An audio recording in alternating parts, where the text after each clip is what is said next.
The British Empire of the 19th and early 20th centuries was one of the largest empires in human history. It had land on every single continent, even exploring down into Antarctica. It controlled Australia, Canada, large sections of Africa, and of course the jewel in every British ruler's crown, India. It was huge, massive, the largest empire population wise in human history, with over a quarter of the world's population under British domination at the height of its power in the 1920s. At the same time, they said the sun never set on the British Empire, for all over the world people were under the British crown, and where it was night one place, it was morning the next, and the sun was rising as it set in another part of this expansive and vast domain. However, Britain had known an empire before. The English, in particular, the largest entity in the British Isles, had once dominated almost all of it, as well as huge portions of France in what was known as the Angevian Empire that ruled over those lands between 1154 and 1216, starting with the reign of Henry Plantagenet, Henry II, who was the Count of Anjou, the Duke of Aquitaine, the Lord of Brittany, the Lord of Ireland, with the Scottish paying fealty to him, the King of England, and the Duke of Normandy. He usurped much of the authority of the local nobles. However, all of his lands, power, and holdings, as well as his great wealth, were not from his own work. It came at the sweat of the brow of his determined and brave mother, Matilda. One of the most powerful women in European history, especially in the medieval period, Matilda had stood up for herself and thus ensured her son would be an emperor. The granddaughter of William the Conqueror, who had subdued England after taking over Normandy in 1066, she was wed at first to Otto IV, the Holy Roman Emperor, who died early on in their marriage but taught her much of statecraft, being much older than her. Soon afterwards, she married Geoffrey Plantagenet, the Count of Anjou, from which the Angevian Empire gets its name. Geoffrey was staunchly loyal to Matilda and believed in her right to become the Queen of England after her father's death. In 1120, Henry I, a capable ruler in his own right, had seen his own son's ship drown in a freak accident that had devastated him. Thus, his only real inheritor stood to be Matilda. All Matilda had to do was wait, and 15 years later, after 35 good years on the throne, Henry I died, and Matilda stood poised to become the Queen of England. As she was traveling to France, the nobles, not wanting to be ruled over by a woman, selected her cousin, Stephen, to become the king.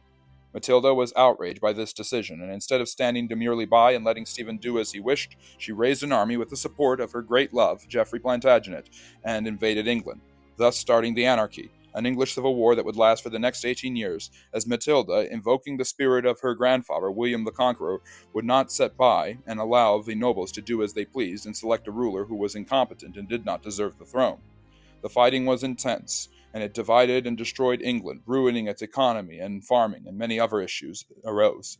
However, eventually a compromise was reached, by which Matilda's son, Henry, would be allowed to become the king after Stephen's death. Thus all Henry had to do was wait, and it didn't take long. A year later, Stephen died, and Henry became King Henry II of England, uniting the lands that he owned, his father's provinces in Anjou, Normandy, Brittany, which he would absorb later, and Aquitaine, which he had obtained from his wife Eleanor, along with England, and Scotland paying fealty, large sections of Ireland subdued, and the Welsh also paying fealty. The Angevian Empire was set, with its regal banner flying high over Henry's keep. England seemed to be the most powerful kingdom in all of Europe, if not an empire. And although no one called it the Angevian Empire at that time, because the Holy Roman Empire was supposed to be the only empire in Europe, Henry's power was at least equal, if not superior, to that of the Holy Roman Emperor. At the same time, Henry proved to be a powerful ruler. Ruling over a wealthy and vast land, he showed great competence in both military escapades as well as bureaucratic management. However, he struggled with an ill temper and impatience, taking a fight with the church over the murder of Thomas Becket, the Archbishop of Canterbury, who dissented from many of his demanding opinions in which he believed the church must be subsidiary to the state. Soon, his wife, Eleanor, turned on him. Always one to play favorites and seek power, Eleanor, similar to his mother in her cunning and wits, soon employed his own sons to turn on him, Henry, Geoffrey, Richard, and even his youngest, John. For the last 20 years of his reign, Henry fought them off in civil wars, until the oldest remaining, Richard, known for his bravery, courage, and cunning, which he got from his mother being her favorite, eventually made peace with him right before his death in 1189.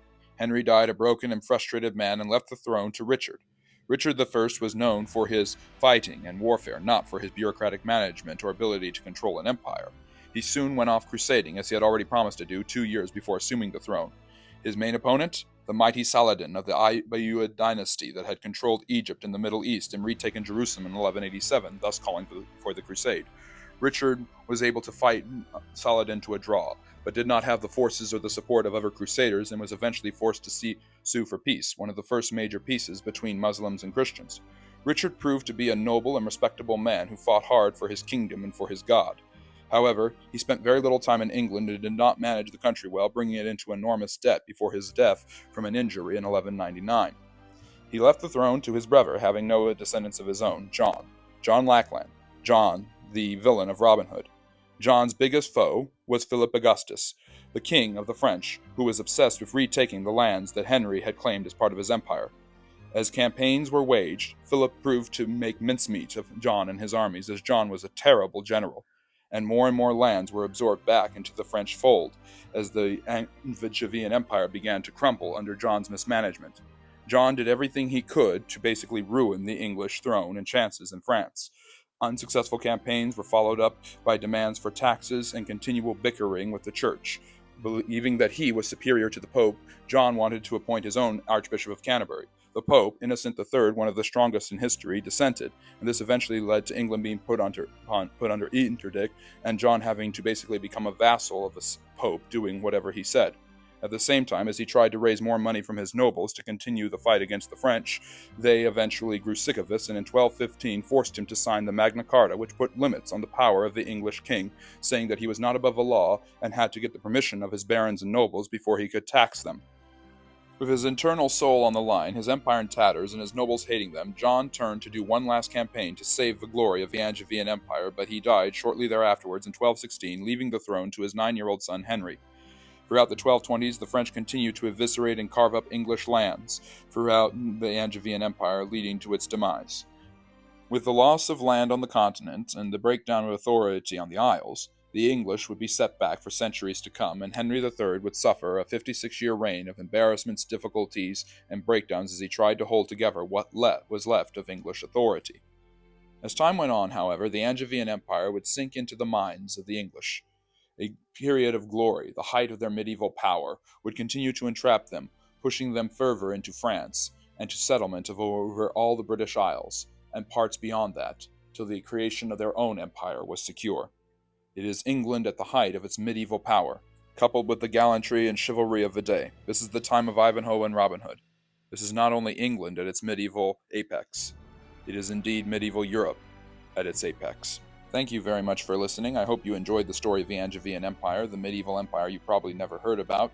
It's really fascinating to hear about England and how it had an empire long before the British Empire that we know and a lot of us don't love. But I really hope you enjoyed me telling it to you. If you enjoyed any of this, leave a comment for feedback, like and subscribe, and become a friendly neighborhood historian. It's as easy as that. For more exclusive content, check out my Patreon, where I'm currently doing a series on the First Ladies. And also, I have a Substack where if you don't like the sound of my voice, you can read my thoughts about history and culture in my articles. I really appreciate you taking time out of your day to listen to this, and I hope you all have a wonderful weekend. Remember, like and subscribe if you enjoyed this, and as always, love history.